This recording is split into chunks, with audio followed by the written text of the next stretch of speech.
जय श्री राम भक्तों आज की वीडियो में हम आपको भगवान को पाने के 7 उपाय बताएंगे। 10 उपाय, 9 उपाय और 8 उपाय की वीडियो हम चैनल पर अपलोड कर चुके हैं। अगर आपने नहीं देखी है तो वो देख लेना। अगर आपने जो आज हम बताएंगे 7 उपाय के साथ कर लिए तो फिर तो सोने पर सुहागा है। कोई शब्द ही नहीं है कि आपको अति शीघ्र लाभ मिल जाएगा। लेकिन इनमें से एक उपाय भी कर लिया तो आपको भगवान की प्राप्ति होगी और आपकी किस्मत बदल जाएगी। जो आप चाहेंगे वो आपको निसंदेह मिल जाएगा। 7 उपाय कौन से हैं, चलिए जानते हैं। इस असार संसार में 7 वस्तु हैं सार, संग, भजन, सेवा, दया, ध्यान देने, उपकार। पहला है संग। संग से यहाँ मतलब है कि सत्संग है। भगवत प्रेमी महात्मा पुरुषों और शास्त्रों के संग से मनुष्य को जो लाभ होता है वह अवर्णनीय है, उसका वर्णन ही नहीं किया जा सकता। भगवान की महत्ता सत्संग से ही जानी जाती है। सत्संग से ही जीव का अज्ञान दूर होता है, अंधकार दूर होता है। गोस्वामी तुलसीदास जी ने कहा है, बिनु सत्संग न हरि कथा, तेहु बिनु मोह न भाग, मोहो गए बिनु राम पद, होई न दृढ़ अनुराग। तात स्वर्ग अपवर्ग, सुख धरई तुला एक अंग, तूल न ताही सकल मिली, जो सुख लव सत्संग। अर्थात इसी प्रकार श्रीमद् भागवत में शौनक ऋषि कहते हैं कि हम एक क्षण भर के लिए भगवत प्रेमियों की संग की तुलना में मनुष्य के लिए स्वर्ग या मोक्ष को भी तुच्छ समझते हैं, तब अन्य सांसारिक वस्तुओं की तो बात ही क्या है।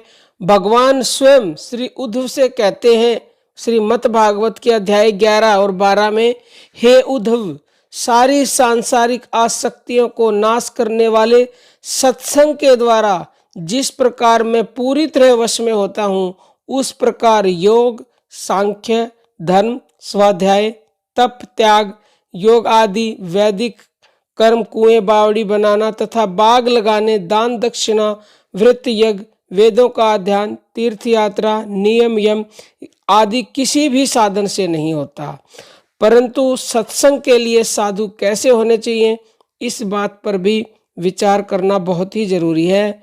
श्रीमद् भागवत के दूसरे अध्याय में स्थित प्रज्ञ पुरुषों के, 12वें अध्याय में भक्तों के और 14वें में गुणातीत पुरुषों के जो लक्षण बताए गए हैं, वे लक्षण कम या ज्यादा रूप से जिन पुरुषों में घटते हों वे ही वास्तविक संत पुरुष हैं।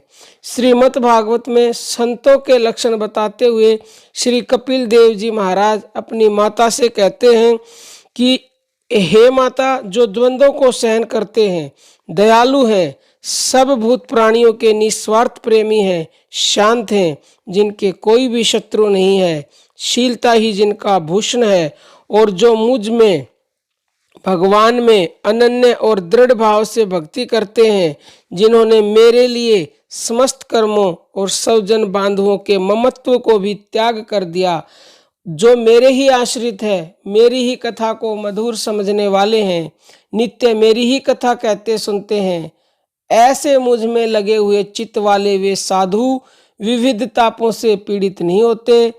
ऐसे वे साधु समस्त आसक्तियों से रहित होते हैं और वे ही आसक्ति के दोष का नाश करते हैं। इसलिए हे साध्वी, उन्हीं का संग करना चाहिए। इसीलिए 1000 काम छोड़कर भी सदा प्रेम से, श्रद्धा से सत्संग करना चाहिए। दूसरा है भजन। गोस्वामी महाराज कहते हैं, बारी मथे घृत होई, ब्रू सिकताते ब्रू तेल, बिनु हरि भजन न भव तरई, यह सिद्धांत अपेल। बात भी बिल्कुल सही है। संसार से तरने के लिए भगवान का भजन ही मुख्य है। भजन के पीछे सारे गुण आप ही आ जाते हैं। ध्रुव, प्रहलाद, मीरा आदि भक्तों को भजन के ही प्रताप से भगवान ने दर्शन देकर कृतार्थ किया था। तीसरा है सेवा। सेवा मनुष्य का मुख्य धर्म है। सारे संसार को भगवान का स्वरूप समझकर मन, वाणी, शरीर से अभिमान छोड़कर सबकी निस्वार्थ सेवा करनी चाहिए। जिसकी सेवा करने का मौका मिले उसका और भगवान का अपने ऊपर उपकार मानना चाहिए, क्योंकि उसने हमारी सेवा स्वीकार करके और भगवान ने सेवा का अवसर प्रदान करके हमारा बड़ा उपकार किया है। सेवा करके किसी पर एहसान नहीं करना चाहिए तथा सेवा स्वीकार करने वाले को कभी छोटा नहीं समझना चाहिए। नंबर 4 है दया। दुखी प्राणी के दुख को देखकर हृदय का पिघल जाना और उसका दुख दूर करने के लिए मन में भाव उत्पन्न होना दया कहलाता है। अहिंसा अक्रिय है और दया सक्रिय है। अहिंसा में केवल हिंसा से बचना है, परंतु दया में दूसरे को सुख पहुंचाना है। जिस मनुष्य के दिल में दया नहीं, उसका हृदय पत्थर के समान है। गरीब, अनाथ, अपाहिज, रोगी, असहाय जीवों पर दया करके जीवन को सफल करना चाहिए। चैतन्य महाप्रभु ने तो 3 ही बातों में अपना उपदेश समाप्त किया है। नामे रुचि, जीवे दया, वैष्णव सेवन, इहा छाड़ा आर नहीं जानी सनातन। अर्थात हे सनातन, भगवान के नाम में रुचि, जीवों पर दया और भक्तों का संग, इन 3 की सेवा में और कुछ भी नहीं जानता। इन 3 के सिवा मैं और कुछ भी नहीं जानता। 5वां है ध्यान। ध्यान तो ईश्वर प्राप्ति की कुंजी है। ध्यान करने की कोशिश करने पर अभ्यास न होने के कारण पहले मन उबता है तथा घबराता है, परंतु यदि दृढ़ निश्चय और विश्वास के साथ रोज रोज नियमित रूप से ध्यान का अभ्यास किया जाए तो वह मन ध्यान का अभ्यासी बन जाता है। फिर ध्यान में जो आनंद आता है वैसा आनंद और किसी काम में आता ही नहीं। इसलिए नित्य प्रति पूरे विश्वास के साथ अपने इष्ट देव के ध्यान का अभ्यास करना चाहिए। ध्यान सबसे बढ़कर उपाय है। 6ठा है दैन्य। अभिमान ही मनुष्य को गिराने वाला है। यदि मनुष्य विनयी हो जाए, परमात्मा के सामने दीन बन जाए, तो दीन बंधु उस पर अवश्य दया करते हैं।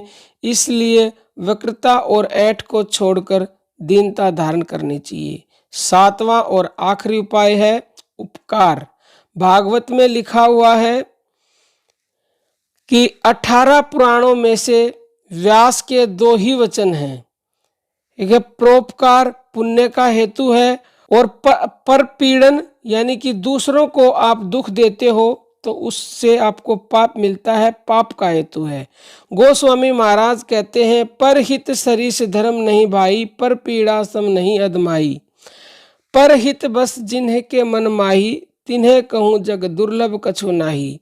इसलिए अभिमान, स्वार्थ और कामना को छोड़कर नित्य परोपकार में लगे रहना चाहिए। तो ये आज की वीडियो में 7 उपाय हमने बताए। अगर आप 7 कर लेंगे तो आप धन्य हैं, नहीं तो एक किसी उपाय को निरंतरता से करते रहिए तो भी आपका कल्याण निश्चित है। किस्मत बदल जाएगी, ईश्वर को आप निश्चित ही पा लेंगे। बाकी हम बता सकते हैं, समझा सकते हैं, करना आपको स्वयं पड़ेगा, क्योंकि आपके हिस्से का हम कर नहीं सकते।